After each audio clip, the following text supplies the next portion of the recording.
Mega TV, Freak Up Studio, live.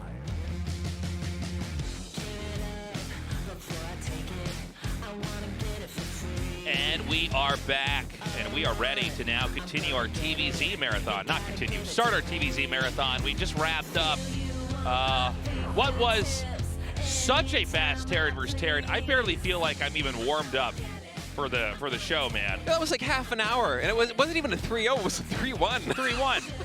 Normally we'd be like in game 2 of the first best of 5 right now, guys, but here we are. It's gonna be Solar versus GuMiho. I think this should be, I'm going to go out on a limb and say maybe the most dramatic best of 5 of the day. I think these two guys are very evenly matched. GuMiho, I'm still struggling a little bit with placing where exactly he's at, you know, in the pantheon of players we've got, but I definitely want to say he's looking extremely strong right now in this Super Tournament.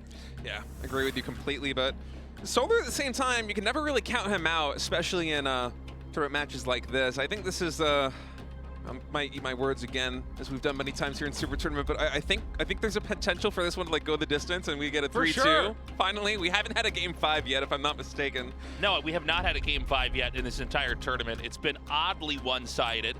Yeah, but I mean, this matchup, GuMiho beat Solar last GSL in the group stage, and Solar beat GuMiho at DreamHack Atlanta in the group stage. So, like, these are guys that, you know, either one of them can win this series. I'm right there with you where I have a hard time placing exactly where GuMiho is at, especially in this matchup, because his playstyle is just a little bit different from the other Terrans. It's kind of hard to gauge exactly how good that's going, or how well that's going to translate here in this TVZ, but I don't know. I think I'd give the edge to Solar here. GuMiho's just a wild card. Yes, GuMiho's got a very odd way of playing. He did win a GSL with his kind of obtuse style that, first of all, nobody plays like him, and also nobody tries to play like him, which is important to note. It's not like some of the eccentric things that we've seen Maru do in the past where then everybody's like, oh, that's what we're doing. So GuMiho's a little bit tougher to prep for. The thing is, I do feel like Solar is extremely well-rounded. I don't feel like he has any obvious weakness. I do feel like he continues to sort of power up as each season passes of GSL, bringing a better iteration of himself. You know, and a former Tasty Slam Party champion. I mean, what else do you want? You know? That's right. That's right, you know. I mean, he's won all the big tournaments as far as I can tell. No, but seriously, I think this is going to be a tough one to call. I think it's going to really come down to what is GuMiho going to try to do, and is it going to work? Yeah, I'm very curious to see what openings GuMiho's cooked up for us here in this TVT, as set 1 on Tropical Sacrifice, I think, is getting loaded up, Tasteless. We're about to start our second best of 5 series here at GSL Super Tournament Day 3. Game start. Game start, boys.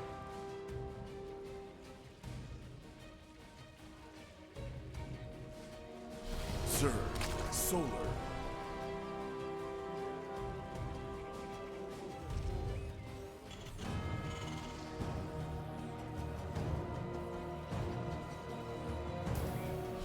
Terran. GuMiho.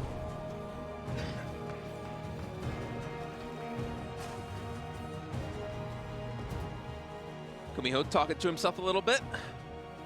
I am one to do that, personally, when I play. I find talking to myself helps me kind of focus. Usually when I do it, I'm just cursing. Yeah. You're like, why won't you move there? No, I told that to make. That's exactly what I say, yeah. These days I've been playing a lot of Age of Empires, and yeah. Oh, Command Center first here for GuMiho. Nice. But, cool. Go ahead, though. You know how like we watch Artosis play in Brood War, and like he'll like tell his like SCVs like build a supply depot or like build a factory or a turret or something, it just won't make. Yeah. That's like every single Age of Empires 4 game that anyone has ever played is like you tell your villagers to like go build a house and they just like won't do it. They just won't do it. Welcome. Thank you for coming down, Hope guys. you guys enjoy the show. Yeah, but I always used to laugh at Dan. It's like I would just like play StarCraft 2 and like things make in that game. Yeah. But now I relate like on a very emotional level with the frustration of like telling your guys to do something and them not doing it. I might be too old school, but I kind of like it when like that can happen. I like sort of fighting the interface, although I don't think that's going to age well over time. But yeah, you can definitely do that in Age. StarCraft 2, they're like, no, we're going to scoot this thing out of the way and let you make what you want to make. Yeah, I feel like StarCraft 2 is easily the most crisp RTS of all time. The engine is so good. It's kind of phenomenal that this is like a 12-plus-year-old engine and it works as well as it does. It seems like if you're going to have a good RTS, you actually just have to have it run on a certain type of engine.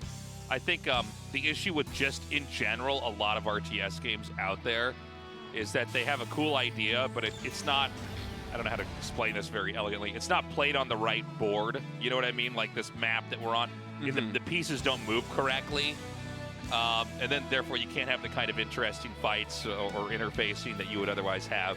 Yeah, the game has to feel good on a mechanical level, I think, to excel as an RTS. Yeah. At least for me, that's very important. I know other people, you know, might be a fan of Command & Conquer or Brood Wars. It is rewarding on a mechanical level, but it does have its quirks. Well, Brood War, the thing about that game is that it's like a little bit, you kind of have to fight the interface, but you get more out of what you're doing. You know what I mean? Yeah, that's a good point. Yeah, like the more you invest into whatever part of the game, and that includes mining, which is something you can't quite do in StarCraft 2, but you can like also try to optimize mining by manipulating the units a little bit and then get minerals a little bit more quickly in that sense. Brood War is also a little bit more predictable in the way that you have to fight the engine too, right? Like it's generally going to be the same things where you have to tell your workers to mine, or Dragoons are always going to glitch out in a kind of specific way that you can look out for. You can unbug them. Yeah, I guess that's the thing, is it's not like completely out of your hands most of the time. Things will happen, but yeah. Getting back into this game, GuMiho is not going to be going for a 2-base pressure build. In fact, it's just going to be a fast 3rd CC, and I feel like we've seen this a lot in TVZ over the past year. And at least in my experience, I know GuMiho has his kind of own unique style, but in my experience, this almost always fares less well than the 2-base pushes with the later 3rd CC.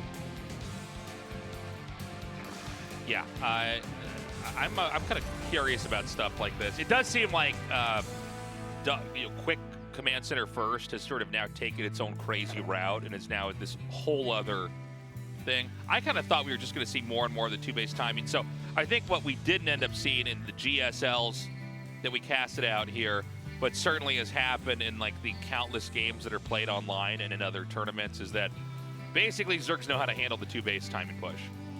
And so now what you have is Terran trying to comfortably take a lead. And then you could go for the 2-base timing push, or you could do 3rd command center into Cloak Banshees like we see here now. Yeah, it does feel like Terran kind of needs to get an advantage in the early game somehow, either by going CC first or by getting damage done with Hellions. Yeah, or by if they're going to win fast, Banshee. yeah. Oh, right. He canceled that. Oh, he's going mech! I was wondering about this. Yeah, I saw the stem and I'm like, oh, it's not going to be a mech game, but no, we're just using that barracks to make add-ons. When you were talking, once you were done, I was going to say, well, he sees literally everything that's happening, right? Like, he sees the stem, and, like, you know, that's all. If Zerg sees everything, they're happy, but this is a cool little plot twist in here. And now the 3rd command center kind of makes a lot more sense, right? But that being said, you go for a 3rd command center really fast, there is still an incentive for the Zerg to try to come in there and attack you, right? Yeah, well said. And we'll see what GuMiho is going to do here with this mech style, because right now he's adding in a lot of Hellions. Only 1 Banshee, I think a 2nd one underway now, and maybe Solar has an idea of what's going on, because he just canceled his Baleen Nest and threw down a Roach Warren, which is definitely going to be better. Yeah, did he scout that? I was actually getting a drink of water. I didn't see. But I'm not sure what he scouted exactly. I didn't see if there was like a Zergling, for example, that went in to see more Hellions outside the natural of GuMiho, but it does seem like he's a little bit suspicious of what's going on, and now also starting a Spire. This is not something you would normally do against a bio play, so something has tipped him off, it seems. Well, we've got the Spire coming now, and you know, right now Solar is pretty comfortably growing on the map. There's a lot of Queens out of position here. GuMiho's going to see if he can get any damage done, but does not want to risk losing these Hellions. They're the force that's giving him the most map control on the map right now. So far, not a lot of damage being done on either side. GuMiho just kind of poking and prodding here with these Hellions and waiting for a critical moment where he can get some damage done, but actually idling here with these Banshees, and there is an Overseer with these Queens. They're going to pick off one. Yeah, pretty big kill, taking out one of the 2 Banshees that were out, and does go ahead and wipe out a Hellion. Now there's Hellbats here. I can't imagine this kills the hatchery though, right? Zerg has to have something that can fight this, right? I think he might be able to get it, because right now Zerg only has Queens and Lings. And yeah, I mean, I thought there was going to be more to come up here. I guess no cancel! Solar didn't even cancel it. Wow. That's surprising. 300 minerals and a drone down the drain. Now Hellbat's coming into the natural expansion. There are still no roaches out here for Solar, so he's going to have to evacuate this position. 9 mutas now on the way. Yeah, the Queens can fight the Hellbats. The Lings obviously just can't really engage with it. Oh god, the drones. Okay. Oh yeah, they got to be I was careful. gonna say, he needs to really watch out. That's one easy way to just like completely lose control of the game. But the mutas are coming. Now Cyclones are out in mass, by the way. A very GuMiho move here. GuMiho's like the one guy you'll just see kind of mass-produce Cyclones in the mid-game. Still to this day. But I don't know how this is going to kind of fare against these mutas. Yeah, 9 mutas on the map right now. No turrets, just these Cyclones and a Viking. Now there are 2 Thors almost done. So GuMiho just has to buy a little bit of time here to get them out. Cyclones connecting here with the mutas. Mutas trying to come up on top of the Cyclones. Do pick off 1, they get 2. But with the repair, not going to be able to clean up the rest. And, excuse me, Solar actually lost a lot of mutas there. 6 mutas going down. That muta count's almost completely reset. That trade went way better for GuMiho than I was expecting. Well, I mean, talk about a shutdown, right? Yeah. I mean, normally there's a bit more of an ebb and flow, but he completely wiped the mutas. And it does seem like Solar is in an uncomfortable spot. Now, that being said, Solar is continuing to expand after losing that hatchery up at the top left of the map. Now expanding a little bit into a more safe location here. The 4th command center is about to finish, excuse me. Yeah, and there's only 3 mutas right now on the map here for Solar. And all right, Swarm Host is going to be the tech of choice here as even these mutas get caught by the Cyclones. GuMiho just doing such a great job of dealing with this early game harassment. Here I was thinking that he's going to have to buy a little bit of time for the first 2 Thors to come out and stabilize, but instead every single Mutalisk is dead. And now 13 Swarm Hosts. Now, I don't think there is a Nidus Canal underway, at least not yet. So Solar is going to try and use his Roaches and his Queens to buy some time here in the middle of the map and push that creep to get Swarm Host closer to his opponent's base, but there's no answer for these mutas here at home. 3 drones going down already. I gotta say, GuMiho's playing a really different game.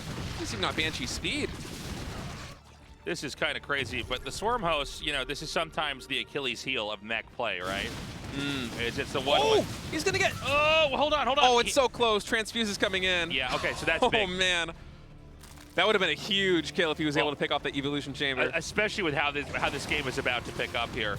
Now, you know, Terran, the problem, you know, for the Zerg is when they can turtle and you can't really get in there. But the thing about getting Swarm Hosts out here is now the Zerg can turtle just outside with the Swarm Hosts and basically deal lots of damage. And, you know, mech is always fun.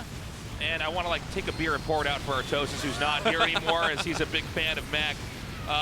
But, I mean, the reality is that, you know, there are reasons why everybody's not doing this, right? Like, this is the alternative. You know, if the Terrans are always going Coke, this is the Pepsi or something. But, you know, we see the supply get taken out by a quarter, and the Swarm Host can regen the Locust.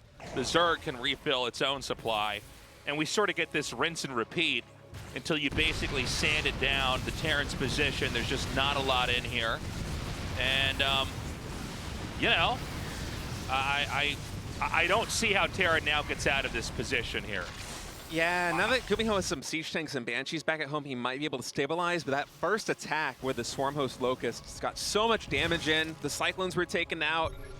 GuMiho lost almost all of his Hellbats. Now he has been able to replace a lot of them, but that was a critical blow. And so these next couple of minutes, GuMiho's gonna have to really tighten his belt and stabilize over here in between his 3rd and 4th base, because if he loses any more of these, you know, critical units, the Siege Tanks, the Thors, Solar can just run him over.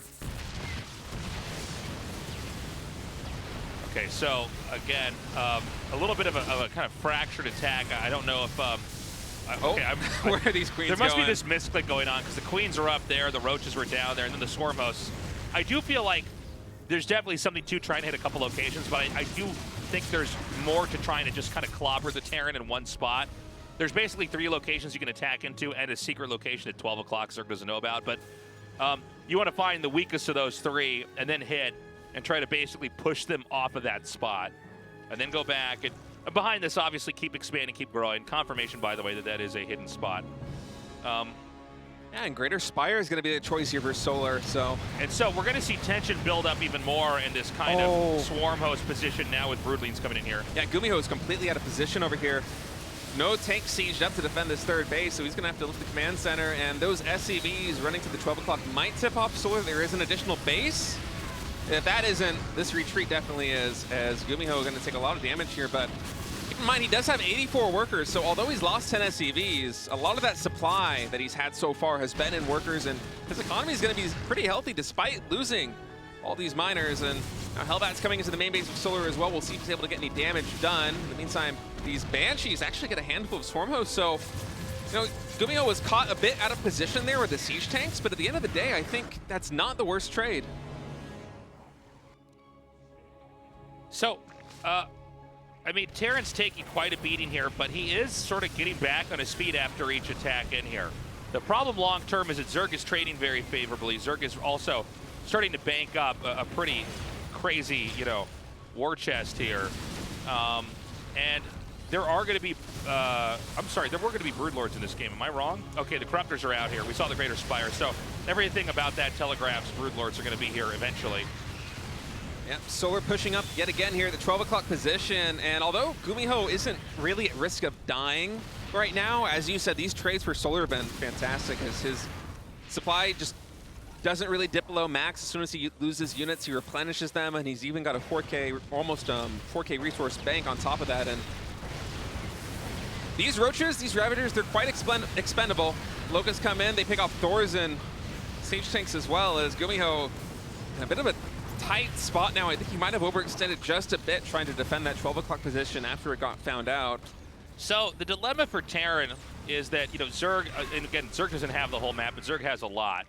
Zerg can sort of keep remaking, and Terran, you know, 5 bases is pretty good, but you're not really consistently mining off these 5 bases. All the money that you're getting from these resources is just going to try to catch up in the supply against a Zerg that's sort of, like if this is a race, the Zerg is starting to lap you. And, you know, you have to remember, like, as much as we're watching Terran barely cling on to life here, where in the world is there going to be the moment in this game where Terran is pushing out here and stopping the Zerg? Dude, big drop on those tanks. And again, you know, the Swarm Hosts have paid for themselves in dividends at this point in time. A couple Swarm Hosts got picked off earlier by the Banshees, but that count at 10 is still healthy enough to basically reset GuMiho's Siege Tank count every single time that cooldown comes offline. And GuMiho is trying to get some counter damage over at the 4th base there for Solar, but I don't think it's going to be enough at this point. He just keeps losing too many critical units, and now 30 more Roaches underway with, I think that's +3 range attack. I mean, Solar's just in a commanding position. I feel like this next attack is going to be fatal. Okay, so a little bit of harass coming in here. Honestly, not really of significance at this point in time. Terran's now lost 2 positions. And, I mean, at this point in time, if GuMiho can't come up with something, and I think it may be physically impossible to do anything else at this point in time, his head's going to be underwater. I think you might be right. You can see he's switching it up a little bit. He knows that what he's been going for isn't working, and so now he's kind of going into battle mech, just making almost pure Cyclone here from these factories. But there's just so many Roaches and Ravagers, and they're so quick as well. Cyclone's getting taken out at the 4th base. I feel like we might be seeing GG any moment, Tasteless. Yeah, a pretty bold play here to go for mech. It's always fun to see how it's going to work out. But again, you know, the attempt to turtle here from the Terran, it really is answered by Swarm Hosts, right? Suddenly the Zerg can turn the game on its head. That was not the best trade there for Solar. I mean, GuMiho is still in a terrible position, but he might be able to survive a little bit longer. Is the Cyclone transition's working better than I was expecting it to? Well, the Cyclones can come out here and try to kite and hit these spots. And honestly, you know, GuMiho is sort of expanding into the locations that the Zerg is ignoring. But I do feel like, you know, a couple more blows in here and it's going to be it. Broodlords are going to come. There's at least 6. Now, when you pair the Broodlords and the Broodlings with the Swarm Hosts, you sort of have this never-ending slow drip of, you know, renewable units. Yeah, but GuMiho's going to scan in, does see the Broodlords morphing. Locust getting thrown out as well, and only 1 Corruptor on the field, so these Banshees, if GuMiho recognizes the situation, there is potential to get a lot of damage done. And Solar, he's investing a lot in the army that he has now. For the past couple of minutes, he's kind of just been trading out Roaches, and that allowed him to accumulate a bank. But now he's invested in Broodlords, he's building more Corruptors, he remaxed on Roaches and Ravagers, and that mineral count is all the way down to 1,000. So if GuMiho somehow is able to pick off these Broodlords with the Cyclones, there is a world where he's actually able to, continue on from this position. Seems like he's going to try to push in to this 3 o'clock spot. Now, if this planetary falls, the game's probably over, even though there's a base below this, because this base below this is going to be cut off, chopped off from any reinforcements. Is he going for a base trade? Well, let's see what happens here. I do think, again, while the Terran can do probably a decent amount of damage here, is this going to do the kind of damage to the Zerg that's already been done to the Terran? I don't think so. That's a good point, especially with how many bases that Solar has, but... Oh, GuMiho is actually able to catch the Swarm Host with his play. The Roaches and the Ravagers had to go back home to defend, and that's all but 2 Swarm Hosts getting taken out. We'll see what GuMiho is able to do with this, as that Planetary Fortress at the 3rd base, as you said, is now very close to falling. Probably will go down any second. There's another base like way in the bottom for Terran. No. I guess he's going to send SCVs down there. But if you look at the income for Terran, that's, that's the problem.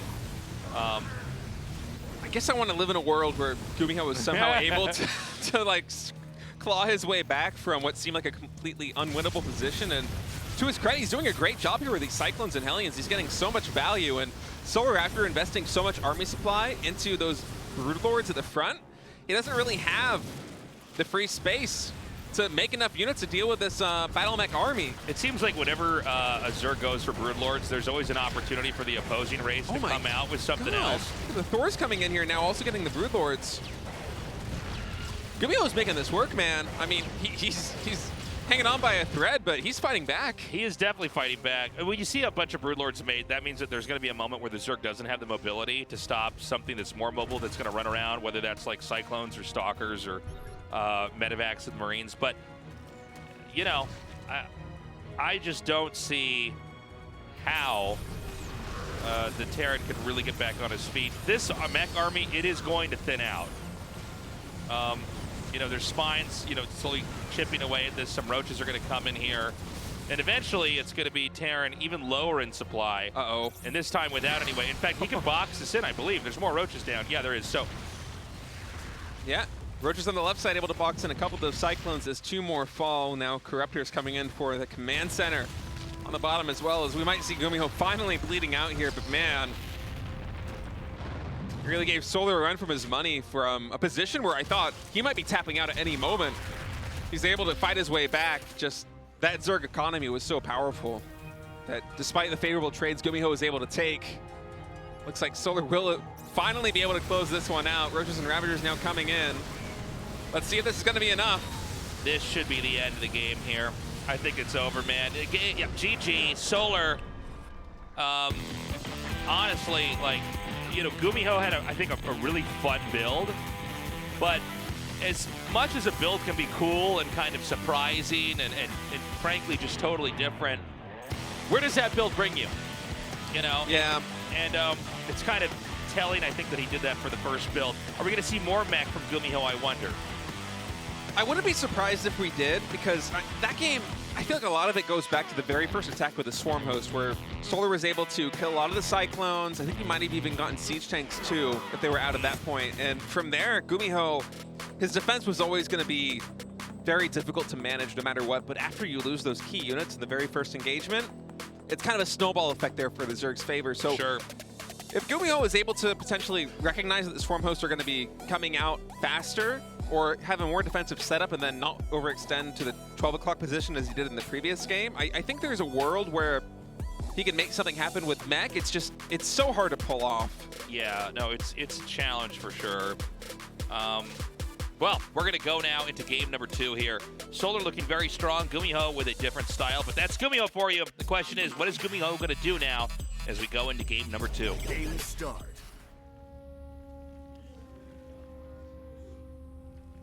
Zerg, Solar.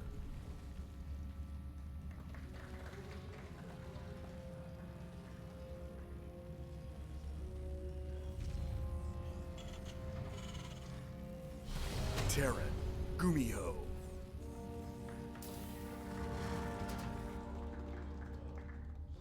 Oh, SCV on the map. Okay. Yikes. But it's 1, right? No, That's I'm 2. sorry. Yeah.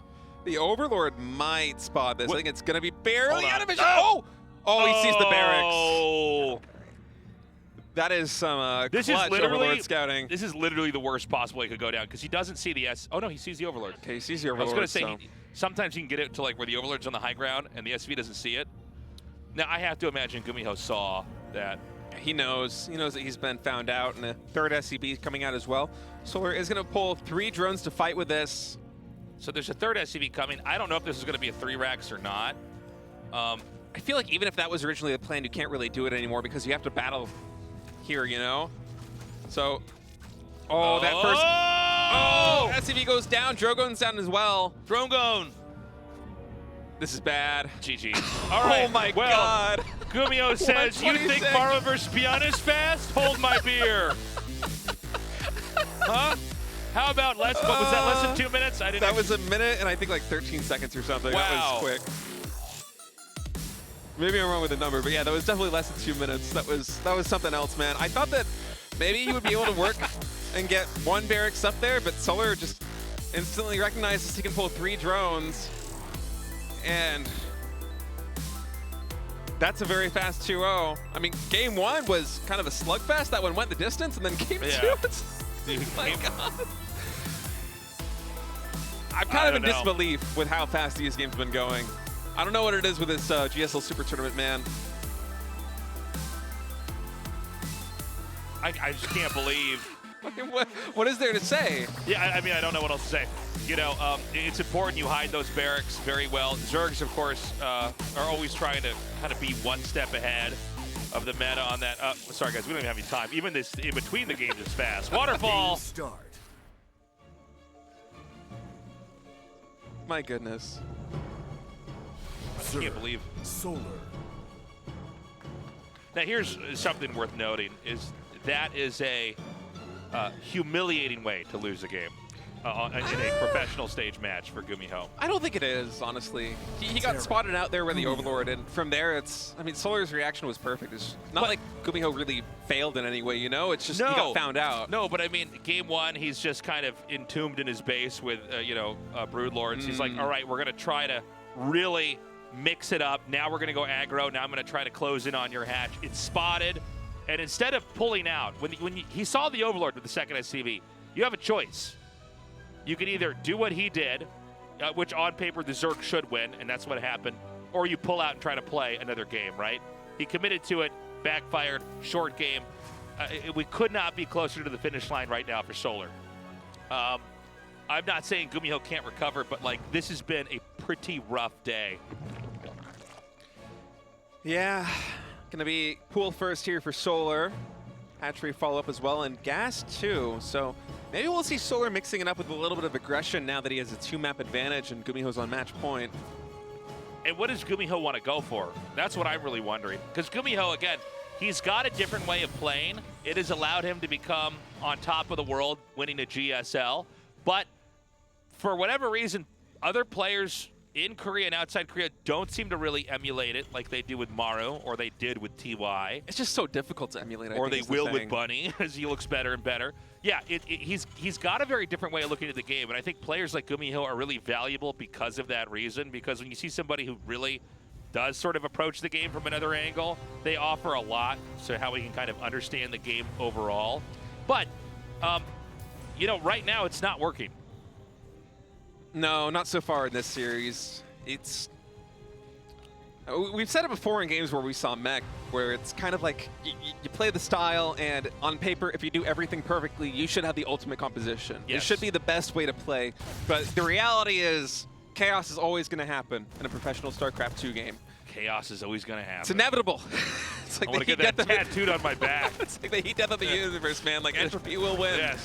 So you can't really plan for the best case scenario with any build. And, if you play Bio, you get out of position. Okay, you stim, you have Medivacs, you can come in and salvage that very quickly. And now, again, fast third command center here for GuMiho. This looks very similar to what we saw in game number 1, which ended up being a mech build. So we'll see if he goes for it again here in game number 3. It was a fake Bio in a mech build. Yeah, but it's so difficult to make work. And I feel like it's also one of those styles where the more people that do it, the worse it gets because people just kind of get better at it. I feel like one of the reasons why GuMiho is able to excel at times with his unique style is that it is so unique that you can't really, you know, if you're playing up against GuMiho in a GSL or in a GSL Super Tournament, who do you practice with that can emulate his style? It's very difficult to find a player that can do it at his level, and so there is a little bit of a strength there. Yeah. For GuMiho, it's just so difficult to make that mech composition work, and now so we're going to be going for a 2-hatch Roach into, oh no, 3-hatch, excuse me, that 3rd hatchery is already done. But this might be a little bit aggressive from him. I want to see exactly where this drone count is going to go because this Roachborn is a lot faster than we saw in game number 1, and if he's suspicious that GuMiho is going for a mech-based play again with 3 command centers, he might just be able to go in and do a timing, and even if it doesn't kill GuMiho, it might be able to do a lot of damage. Oh, doesn't get the building block off, so these Hellions could get some kills over here. He's going to actually turn the drones onto the Hellion, and you know what? That was the right call because they got exactly... I'm sorry, that Hellion did not get that final volley off, and so only 3 drones killed. And look, we've seen some plays like this from Ragnarok. Not that he's the only guy that does it, but you know, this idea of basically coming out with a fight that doesn't have to win the game, but it's going to punish a Terran who's trying to do anything too sneaky behind it. Yeah, so GuMiho, or Solar, excuse me, will be going for those Roaches. A few more in production, Morphing Ravagers as well. I'm curious to see the production tab because I want to know if he's droning behind this, and yeah, he's starting to make a couple of drones in addition to the Lings. So this is a pretty committed attack. A little bit more than I would normally see. You know, Ragnarok oftentimes he does this and he has a big swell of drones behind it, but Solar right now only on 33 drones. First Roaches come in, spot. There's 4 Widow Mines that get a ton of damage on the Roaches. Only 3 Roaches left. This was like a funny moment where he's like, I think he didn't appreciate how much was in here, but at the same time, this is going to get in. And so now we got to see how much of the damage is going to pile. He was not repairing the bunker. I don't think there's enough from Zerg to actually kill the bunker. Am I There's wrong? not enough DPS in this. Yeah, if you don't have the Ravagers, you kind of just can't really mess with the bunker. So this is a big victory here for Terran. I mean, you know, he's immediately going to start that 1-1 upgrade. Again, the key with that attack is that the damaged Roaches then get morphed into Ravagers. The Ravagers come out with full health, so you get a lot of value. And then the Ravagers, once they're in the picture, they can shell the bunker and possibly hit the SCVs depending on where you target the shots. But basically, you start to wipe the bunker out, the SCVs die, and then Zerg goes, okay, now what? Right? Perfectly said, but GuMiho, recognizing that this was a potential attack, went through 4 Widow Mines where normally you would expect him to have Hellions, and those Widow Mines were worth their weight in gold, taking down almost every single Roach, and Solar just didn't have the DPS to focus down SCVs or get the bunker, which is kind of the worst case scenario because usually when we see Ragnarok do something like this, it's, you know, a swell of Roaches and then you go back into the drones. But Solar also made a good number of Zerglings too, so he wanted to get more done. Now he's droning back up. He was able to take a worker advantage and is getting into his lair tech. So although that was a heavily invested attack, he's only just a little bit behind. The question is, how much damage is GuMiho going to be able to get done? Because Solar, when he made all of those drones, he didn't have a lot of units on the ground being produced, right? So there might be a window here where GuMiho is able to get some damage done and even taking a really fast 3rd command center on the low ground for GuMiho too, because he knows that Solar has pretty much nothing on the map. So Terran is, I mean, this is going to be GuMiho, and, you know, if we covered up the IDs, you would be able to guess who it is, right? This is your bread and butter TVZ, Medivacs, tanks, Marines, trying to push out here as the Zerg's on the 4th. Let's see how he fares here. And this would be an interesting development if he starts to win this game, is, you know, GuMiho, who's sort of known for being very different, probably should have just stayed more the same. Yep, 1-1 already done for these Marines, so this push will have an upgrade advantage for GuMiho. Stemming up, sees the 4th base and the unit count there for Solar, and GuMiho right now just going to back off, keep that creep spread under control. And we often see top Terran players do this, where they pressure just a bit in the early game to first force Zerg to cut a few drones, make some more units, slow down their economy, and keep the creep under control. And then they come out with a much later push that's able to get damage done. You see that yet again. GuMiho once again scanning, taking out even more creep timbers over here at the front. And this is going to be a tough follow-up push to stop here for Solar. I'm a little bit scary looking at the army supply.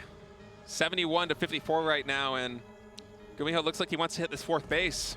So if there was a game where a push should work so far, this would be the game because, you know, Zerg, the initial attack did backfire, but, you know, one tank siege, another one not.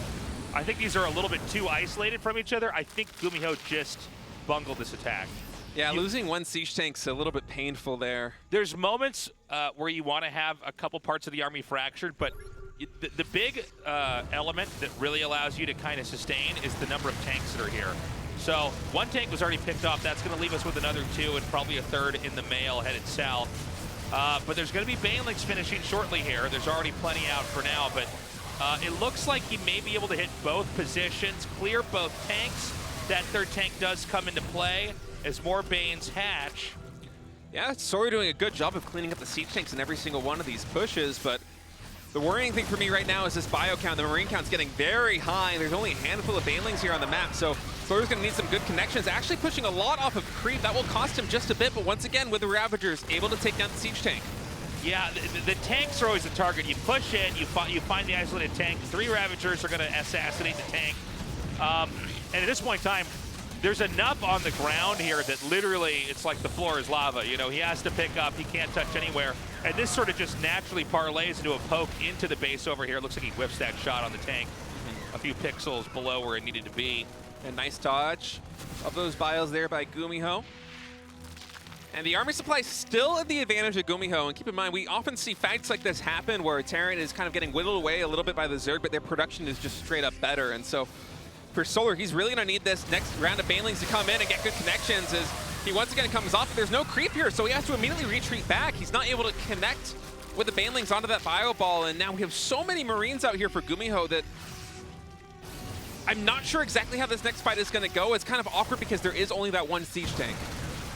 Yeah, I mean, this is going to be very tough for GuMiho to survive. You know, it's kind of a one loss after another Terran's not really gaining grounds. The Banelings are going to pull through. Now, Solar does need to be careful not to overextend. I mean, Banes are considerably weaker off Scrape. I know they're basically the best unit in the game, but, you know, as long as Terran can, like, run away and shoot them down, there's going to be problems emerging there. But, look, the 4th base is up, and something we didn't even mention, State, is that, like, the 5th base is also up. So, like, Terran's basically made no headway in stifling growth here for the Zerg. And, you know, it's one thing to have, you know, trade back and forth and that kind of tug of war on the map, but if Terran isn't eliminating hatcheries, Terran is not winning in the push game. That's a great point. I'm not sure exactly where GuMiho is going to, or what GuMiho is going to be able to do to hold off the Zerg economy right now, and it looks like he's going to go for a 4 medevac drop, so he's going to try and split up his forces just a bit, hit that 5th base over there on the left side, but Solar's been playing a really tight game so far. GuMiho just kept pushing and Solar kept resetting the tank count. GuMiho was never able to get the fortified position that we expect Terran to be able to do on that 4th place, and looks like he will be able to get this 5th base on the left side, so that's a big win for him, but is it too little too late here for GuMiho? You know, that was a great play by GuMiho. You know, he's coming to the main too. He quietly killed that hatchery off, and honestly, you know, all he needs to do is get rid of a hatch, and so he did it. It wasn't in the kind of dramatic fashion we thought it was going to be in. Yeah, and with the Liberator as well on the 4th base, Solar is at least briefly confined back to a 3-base economy. See that mineral advantage. You know, I think GuMiho's okay. You know, even though I think, you know, Solar was fighting him off pretty well. Keep in mind, by the way, from here on out, Zerg doesn't have any easy bases. Yeah, that's a good point, and +3 infantry weapons going to be finishing for GuMiho as well. How many siege tanks do we have on the map? So I see 3 with this army. Is that everything? Oh, drop over here. Ultralisk tech not going to come up. GuMiho's now going to be pushing out into... Well, hold on a second. I feel like Solar should have attacked that. So he ran away, and now he's going to be taking losses in his main. I guess he's trying to juggle all these different things happening on the map. Once blinding cloud onto the tanks, got to be careful not to clump them up too much like that, as they're all going to be cleaned up. And, you know... That was an expensive trade for both players. It was, but I think Solar's going to be happy with it. The problem right now for Solar is that he's been a little bit on the defense, not by a fault, but by necessity. So, you know, what is he going to do about Terran up here at 12 o'clock? This is one of the more you know, tiny maps, for lack of better words. Like, there's not a whole lot of room to expand. And so, like, both sides are going to get to the point where, like, nobody's going to have anywhere to expand pretty soon. Terran's got maybe, like, 1 or 2 more easy bases. Zerg's already kind of let that play out. And GuMiho's production right now is quite good. He keeps eating back Solar on these expansions, even going to get this 5th hatch yet again. So Solar on a 4-base economy, and yes, GuMiho is trading out siege tanks for this. He's trading out a lot of bio, but the economy position is favoring him, and he is also being more cost efficient right now. So I'm actually starting to like GuMiho's position more and more as this game continues on. Now he is going to try and take an ambitious 5th base over here. Perhaps wants to set up a planetary close to the 4th base there of Solar. But armor supply is once again in GuMiho's favor, 98 to 80. Yeah, the game is definitely getting to the point where, like, there's, you know, pretty much no more room for growth. Again, you know, Terran has this, I call it the quadrant problem. It's usually harder to get out of their 4th of the map. Like 6 or 7 base Terran, you have to really turtle it out. Now, we could end up with a turtle game here where it's going to be Zerg gets their bases and Terran kind of tries to weather the storm. But so far, all of the behaviors from GuMiho kind of send a message that he's not done trying to push and trying to win on that front. I think Maru is truly the master at knowing when to stop that. But, you know, I'm looking at this fight over here and, like, by the way, I feel like he should just flick down that hatchery. Yeah, that would be... Whenever I say that, I see, like, pros don't do it. So, you know, what do I know? But he is going to get this hatchery. I actually think GuMiho is now pretty substantially in the lead here. Yeah, I agree with you. This is a pretty low economy game. Solar was never able to get fully online, and he's starting to make some Ultralisks now, but GuMiho has been pumping Marauders ever since he saw that Ultralisk Cavern in the main base. And now he's going to come here on this, what is now going to be the 5th of Solar, and he has to cancel it.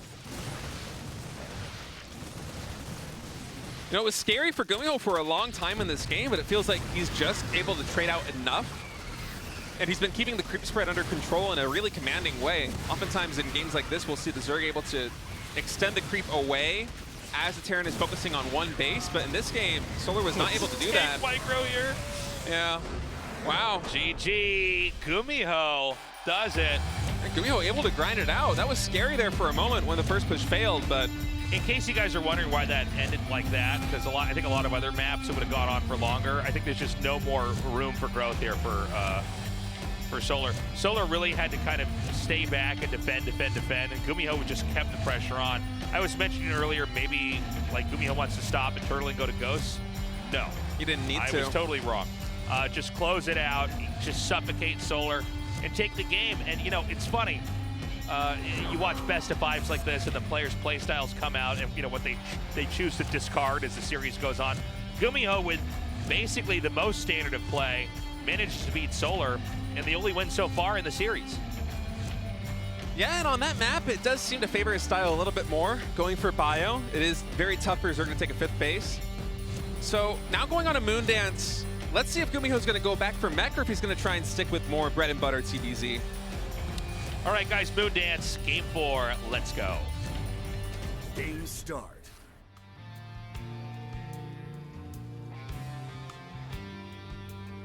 Zerg, Solar.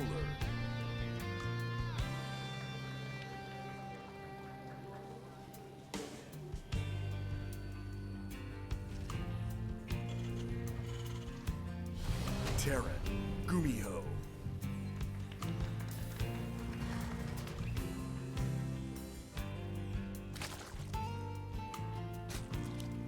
So, I mean, maybe GuMiho plays standard again.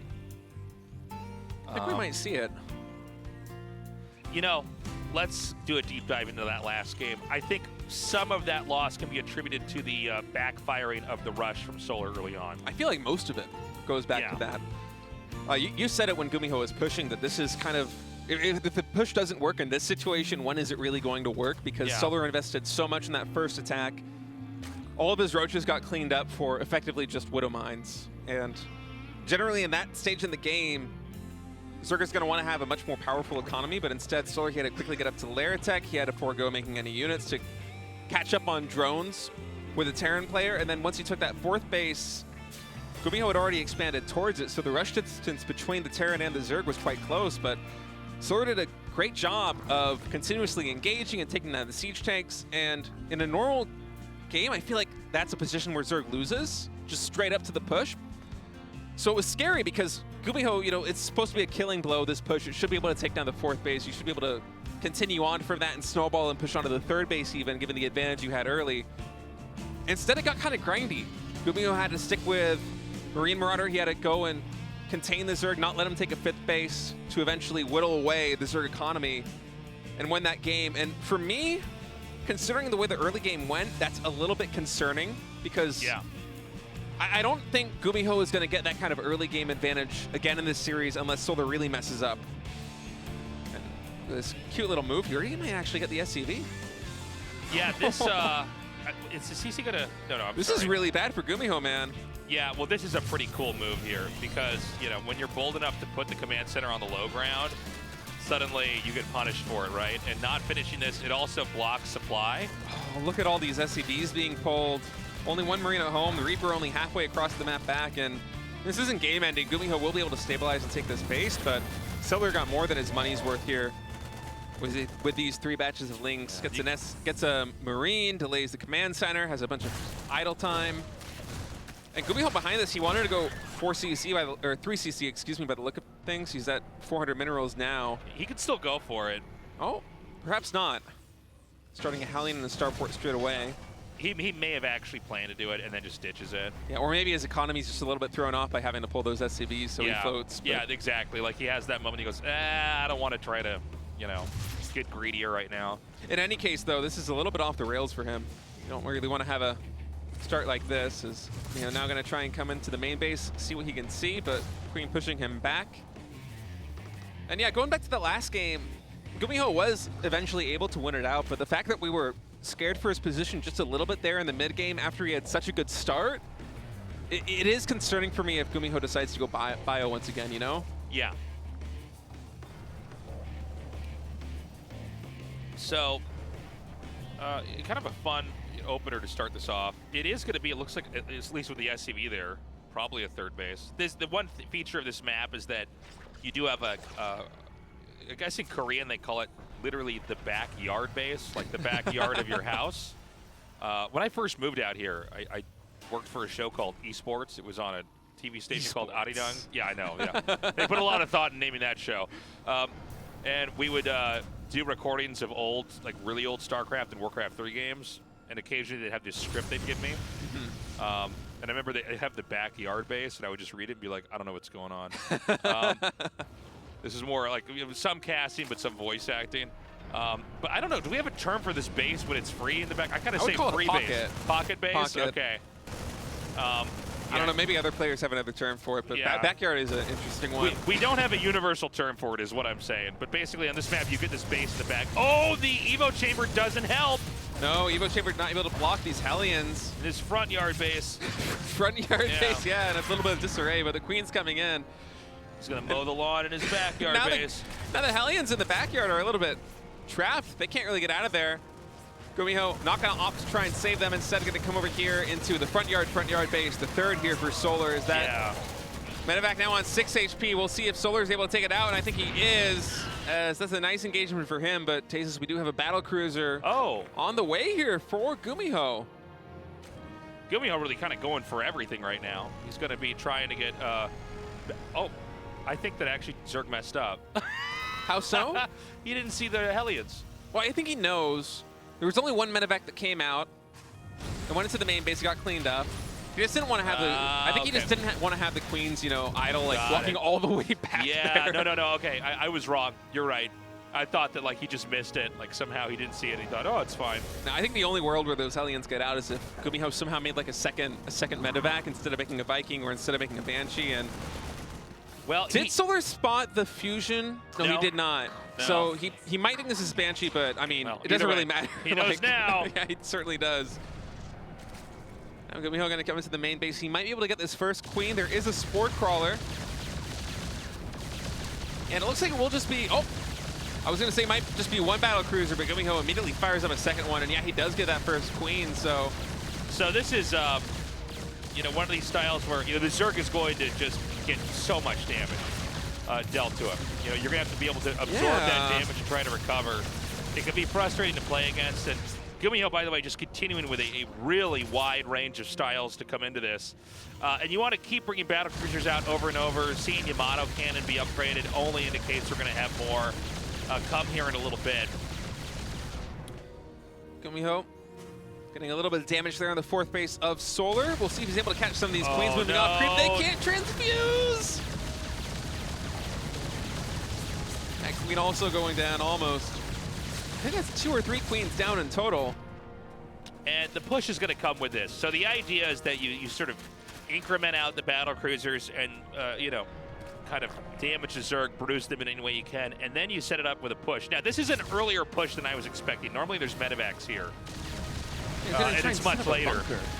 But the bunker is not a bad idea, I think. I don't know how many lings are out here, but +1 attack's going to finish like as this damage is being dealt. It's a lot of lings too, so I think Solar's going to be able to clean this up on the ground.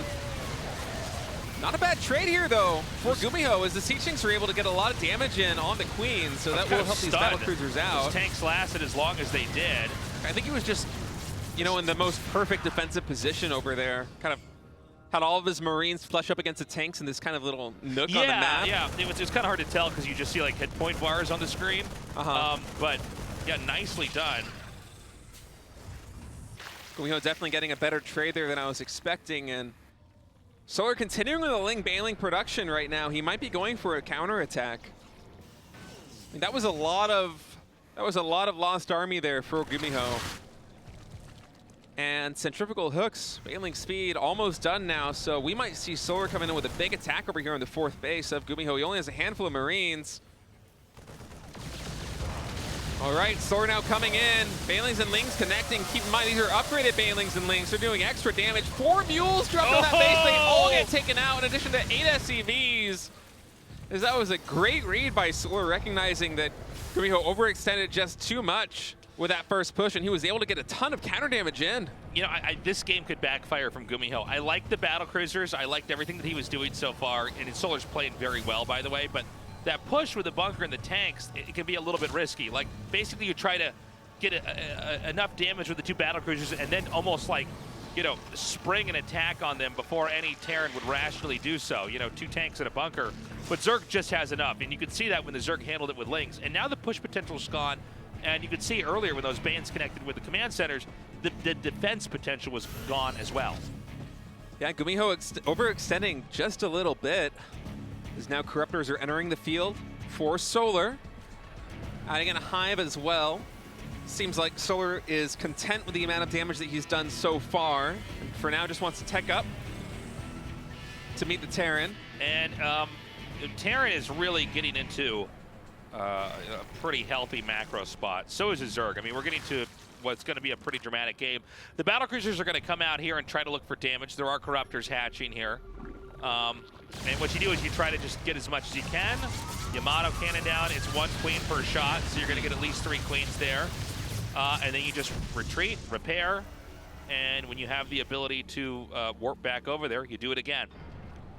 That's some nice value there for GuMiho, and he is going up to 4 bases, but keep in mind that the back door, the backyard, the pocket expansion on this map, it only has 1 Vespian Geyser, so typically for Terran, if they want to play a late game TVZ, they want to get up to 10 gases eventually. And oftentimes Zerg's game plan is to contain them on 4 bases and not let them get gas geysers number 9 and 10. In this case, GuMiho has 1 less gas than he normally would on a 4-base economy, so that need for a 5th base is going to be even more pressing for him eventually if the game goes that way. And in this case, I mean, you know, that's a small adjustment in how you're going to macro out, right? I mean, you're still kind of almost to where you need to be. The medevacs are going to try to come around and see what damage they can get. I don't think this is going to go anywhere right now for GuMiho. Zerg should be taking another base shortly here. Yeah, Zerg's in a pretty comfortable spot right now. Where are the Corruptors? Oh, okay. Yeah, they're chasing the medevacs. I was going to say, I mean, eventually you want to try to catch up to these medevacs. Having the Corruptors is quite nice, though. You're able to pick off drops like this, which normally are quite annoying to deal with as Zerg. And Zerg right now on 91 drones, this is exactly where they want to be. They're filling out their tech tree, getting all of their upgrades, they're taking all of the bases. And it's generally from this position that Zerg is just going to build up a bank, and then once they feel content with their army, they just start throwing armies at the Terran player repeatedly on that fourth base to try and prevent them Is he gonna get getting this? a fifth base up. And This is actually pretty huge here. Yeah, this it's is a nice exactly, catch. yeah, you know, it's kind of like that one hatch he sniped in the last game. You know, it wasn't one with a push, but was one with an ambush. yeah, and you see Solar actually double expanding once that hatchery goes down, taking this bottom left base as well, so that his economy still will be able to run efficiently in the future if he does lose more bases. And for now, I mean, Solar's economy is so healthy, but GuMiho also on a really high worker count, 82 SCVs in total, and now securing this fifth base. Solar, I think he's keyed in on this, and I wouldn't be surprised if he tried to ramp up the aggression, but the fact that the creep spread hasn't really extended all the way up to that fifth base is kind of concerning for me. And actually, GuMiho is lifting the base back up and going home. You know, State, you got a really good point there. The creep should have been paved all the way through the map here, especially when you're going up against battlecruisers. There's no creep control there. So he sort of faltered on that one front. It's actually a really interesting move from GuMiho. So he goes and plants a command center at the 12 o'clock position. Solar spots it, and so he lifts it, brings it back home, and then expands to the left position at 9 o'clock. Yeah. And Solar is out of position, so instead he's going to be going for SCVs over here on this fourth base. But this nice little maneuver here by GuMiho, if he doesn't get caught on the map with his bio, it might give him some time to set up defenses at that fifth base, which could be critical here in this game. That's such a clever thing, planting the CC, lifting it up, and then just expanding on the other side. I love that play from GuMiho. Rotating it right over there. Yeah, Solar wanted to pounce on that minutes ago, but instead, like, he's now setting up to attack that position. There's going to be a planetary. And it's going to be the moment here where Zerg's finally going to get the opportunity to attack. Although I got to say, it's moments like this. These battlecruisers, by the way, never killed off. They're still in the game. They're still getting value. I'm starting to get worried for Solar here. I feel like Solar's getting close to his opportunity, but every time it seems like he's almost there, suddenly the Terran is taking out yet another hatchery, whether that's with a drop or with battlecruisers or whatever it may be. But Zerg, you know, it's paramount for them that they get in here and take the space out. Yeah, that's got to be the MO right now for Solar. He's going to come in. These command centers going down and try and block the pathing just a bit, but Solar doesn't have enough. Taking on that planetary with Banelings. Oh, hold that thought, Tasteless. He has a lot more Banelings rolling in. He, in fact, did have enough Banelings to take down that planetary. Just partly off screen, and that's a big win for him. As Zerg, you're okay if Terran has 4 bases, especially because that base in the back only does have that one geyser. But Terran getting up to 5 bases really complicates the game for Zerg, because then they have the gas to make mass siege tanks, mass ghost, mass air. That's not what you want to play as the Zerg player. So he's going to continue to attack these positions right now, and you see him spending in that bank, and GuMiho is losing a lot of critical units here. Now, this is a big moment here, because I was talking about this earlier. If Solar gets his opportunity, he might be able to do the damage he needs to do. He's taking out the battle cruisers. Terran's supply has suddenly been cut in half, and oh, gee, that's it. I can't even finish the closing remarks there. Like, he just did what he needed to do, and it's kind of crazy because about a minute ago, it looked like GuMiho had everything that he needed to have, but he's almost overextending, right? He's hitting so many locations. Eventually, Solar puts those fires out, and then guess what? Nothing's back at home to defend.